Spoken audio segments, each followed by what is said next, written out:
Ал неге құяды, алакөлге құяды су.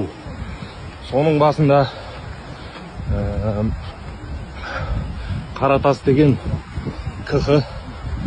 Мына жерде міне судың басында, тұманың басына шошқа асырап жатыр. Сасып, мына жерде невозможно. Иісі деген сұмдық. Мына шошқа. Мұнда халық міне. Қара халық көтеріліп келіп жатыр. Міне артымызда осыны суға құяды. Ана жерде тұма құяды.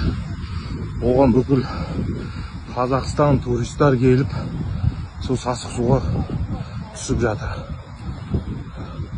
Міне мына жерде мынау сұмдық. Міне шошқалар сыртта жүр. Мына жерде қойған еттен иесі келді. Мына ер сұмдық міне. Тұманың басы. Шошқалар. Әне шошқа жүр. Емін еркін.